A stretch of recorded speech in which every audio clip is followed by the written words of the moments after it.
Good morning, everybody. I'm here to give you my SmackDown review for February the 21st, 2017. This is on my reaction show. It's me, the voice that makes some noise, JP, your favorite outlaw. And let's go over this shit, okay? They open the show off with fucking, not Natalia, Naomi. Her and Daniel Bryan sit back, have words. Daniel Bryan is remorseful because he is reminiscent of when he had to relinquish his title to back to the WWE. Unfortunately, Naomi won't be able to defend her title in the necessary 30 days, so they got to take it. We're going to stop there for a second. The believability of it is real, just like in any professional sport. If you can't defend your title, we have to take it from you.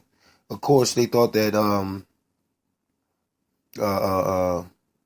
Naomi would be better by then, but I will cover this story and also another story in my special edition of the JP show, just stating the status of the female women in the WWE. You'll get that this weekend. I'm working on it right now, so you'll get that this weekend. So after Naomi leaves, fucking Alexa Bliss comes out. Alexa Bliss talking shit. You know, she's like, that was the best thing that ever happened. I have 2 working legs and 2 working arms. When she said that, I bust out in laughter. It sounded like she was getting ready to hook her or try to trick Daniel Bryan into tricking her. If you know what I mean. Everybody knows what tricking is, I hope. If you're listening to this show, you should know what tricking is. It's just like cooning, but for women. Daniel Bryan tells her that no, you'll earn it the old-fashioned way. Your match is next, and it's versus Becky Lynch. Becky Lynch comes out. They have their match. And it was a good match, decent match. I wouldn't give it match of the night, but it was definitely a decent match. Alexa Bliss reminds me of the female Edge, by the way. Her opportunity, the way she's taking her opportunities as they come, is pretty good for her. And I'm glad that they're writing that in the script. Like, she really is just popping up at the right place in the right time. You got Becky Lynch losing the match, but she comes back out after everything's said and done. I mean, losing the match, but Mickie James comes out, you know, just to, again, celebrate with Alexa Bliss. Then goes down the ring to try to beat up Becky Lynch, but Becky Lynch wasn't having that shit, fights back and knocks Mickie James out the ring. So, you know, that rivalry is heating up. I'm wondering how they're going to book the women. How long is WrestleMania actually going to be this year? Because just with all these developed storylines already, it'd be a shame to lose a storyline just because they have no placement. So, which brings me to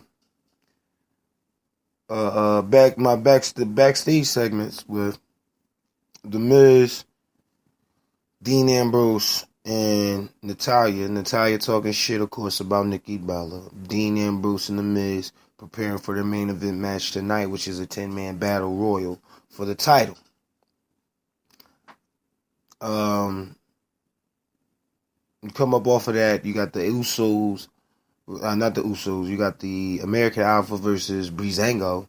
They make quick work of Breezango, defeating them easily. But then the Usos come out and cut a promo. A bad guy promo, you know, oh, we're going to come out to the ring, fuck you up. They coming from the crowd now, which is kind of cool. I like when the Shield did it. I always think you should have that one guy or that one group that's connected to the crowd. So, when he comes down the ring. He comes down via the crowd, and they get like close to the guard ramp, and they're like, "No, you know what? We got y'all. It's coming soon. Believe that." And walk off. Cool. I would like to see American Alpha versus the Usos for the SmackDown Tag Team Championships at WrestleMania. Make that happen. You should be able to squeeze that in somewhere. Same with Raw's tag team. I want to see what they're going to do, or will they have a brand versus brand match? Have the tag team champions versus the tag team champions of Raw. Yeah, I mean, bragging rights at WrestleMania. That's probably what they'll go for. If they're not already included in that damn Battle Royal for the Andre the Giant. So, after this match was another backstage segment with Luke Harper, Dean Ambrose, Dolph Ziggler, AJ Styles, all cutting promos for their main event match. Then Nikki Bella cuts a promo about Natalya, which jumps dead into her Natalya match, which was Falls Count Anywhere. And going into this match, again, they're trying to work that angle with The Miz and Maurice. They bump into Maurice again. Maurice retaliates, comes out with a lead pipe, and beats the shit out of Nikki Bella, which deservedly so, because why the fuck do you keep fucking with me? All this arena, nobody else is around, and again, somehow y'all find me and bump dead into me. They're building the story based off of that. I think it's a lot more you could be doing with The Miz and John Cena. Definitely The Miz, because I feel as though you're wasting him in that type of match when he should be somewhere fighting for a title. If not the Intercontinental title, you could throw him in there in the three-way type of thing, because he's The Miz, the most must-see person on TV. The Miz, and we'll get back, matter of fact, we'll get back to The Miz as we go over the eliminations for the 10-man Royal Rumble. After that, you got more promos for the match later from Baron Corbin and Apollo Crews. And then you get a special promo from your WWE World Heavyweight Champion, Bray Wyatt. And you know, he says whoever wins this match is just my sacrificial lamb on the way, on the sacrificial lamb at WrestleMania. It's nobody. It doesn't really matter if you win or not. You're just going to be tossed up to the Eater of Worlds.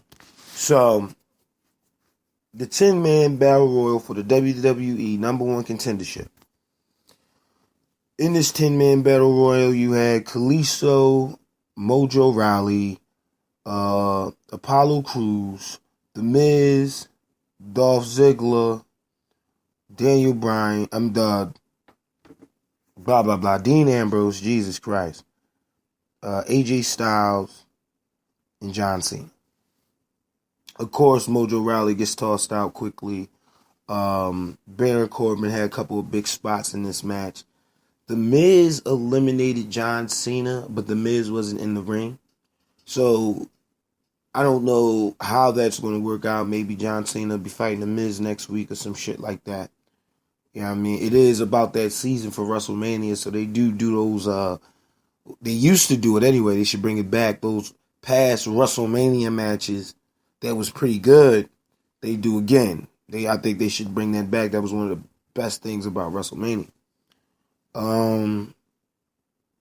Yeah, so John Cena gets eliminated by The Miz, who was already eliminated, which is just setting up for their match at WrestleMania. It's supposed to be John Cena and Nikki Bella versus The Miz and Maurice. I don't see why waste that talent.